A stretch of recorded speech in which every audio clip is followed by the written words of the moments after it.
So friends, বঙ্গোপসাগরে কিন্তু নতুন করে একটা সার্কুলেশনের সম্ভাবনা দেখা দিচ্ছে এবং তার প্রভাবে কিন্তু ভারী থেকে অতি ভারী বৃষ্টিপাতের সম্ভাবনাও রয়েছে।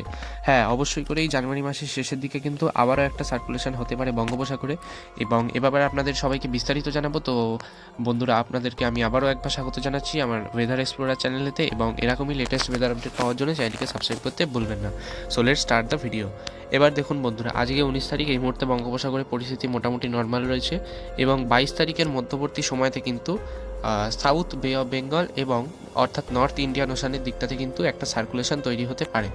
এই সার্কুলেশনটার প্রভাবে কিন্তু যেমনটা আমরা দেখতে পাচ্ছি, আন্দামান এবং নিকোবর দ্বীপপুঞ্জেতে কিন্তু বৃহস্পতিবার 22 তারিখ নাগাদ হালকা থেকে মধ্যম বৃষ্টিপাতের সম্ভাবনা আমরা দেখতে পাচ্ছি এবং শুক্রবার 23 থেকে 24 তারিখের মধ্যে এই সার্কুলেশনটার প্রভাবে কিন্তু শ্রীলঙ্কা এবং তামিলনাড়ুর বেশ কিছু অংশতে কিন্তু ভারী বৃষ্টিপাত হতে পারে।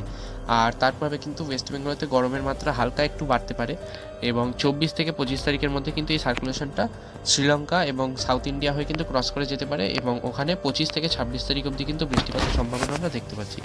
অর্থাৎ এই সার্কুলেশনটার প্রভাবে কোনো রকম কিন্তু প্রত্যক্ষ ঝড়ের বা বৃষ্টির এফেক্ট কিন্তু আমাদের ওয়েস্ট বেঙ্গলেতে হওয়ার সম্ভাবনা নেই। ভারী বৃষ্টিপাত কিন্তু মোটামুটি করে দক্ষিণ ভারতেতে হতে পারে, তবে আমাদের ওয়েস্ট বেঙ্গলেতে সেরকম সম্ভাবনা নেই। গরমটা একটু বাড়তে পারে। অলরেডি কিন্তু গতকালের থেকে আজকে টেম্পারেচার একটু বেশি ছিল। আমি যদি এই মুহূর্তের টেম্পারেচার বলি, এখন প্রায় দুপুর 3টে বাজে এবং এই সময় কিন্তু কলকাতার টেম্পারেচার রয়েছে 24 থেকে 25 ডিগ্রি সেলসিয়াসের আশেপাশে এবং দক্ষিণবঙ্গের বেশিরভাগ জায়গাতেই কিন্তু সেরকমই টেম্পারেচার রয়েছে। উত্তরবঙ্গের টেম্পারেচার একটু কম রয়েছে, কোথাও কোথাও কিন্তু 23 থেকে 24 ডিগ্রি সেলসিয়াস অবধি কিন্তু রয়েছে।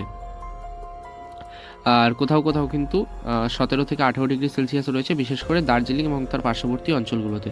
বাংলাদেশেরও কিন্তু টেম্পারেচার প্রায় একই রকম অবস্থা এবং আমি আপনাদেরকে একটা ইম্পর্টেন্ট খবর বলতে চাই, সেটা হচ্ছে এল নিনো এবং লা নিনা। আপনারা অনেকেই হয়তো জানেন না, এটা প্যাসিফিক ওশানের একটা বড় অংশ, যেটা কিন্তু প্যাসিফিক ওশানের একটা বড় অংশ কিন্তু এই এল নিনো অথবা লা নিনা এটা কিন্তু সংঘটিত হয় এবং আমাদের ভারতবর্ষে বৃষ্টি হওয়া বা খরা হওয়া বা বন্যা হওয়া এর উপরে কিন্তু এর একটা বলতে পারেন প্রত্যক্ষ ভূমিকা আছে। তো এ ব্যাপারে এল নিনো বা লা নিনা এবছর কতটা কীরকম থাকতে পারে সে ব্যাপারে কিন্তু একটা ভিডিও আমি আজ থেকে কয়েক মাসের মধ্যেই আপলোড করব, 1 মাসের মধ্যেই আমি আপলোড করব। তো সেই জন্য আপনারা কিন্তু অবশ্যই করে সেই ভিডিওটা দেখবেন।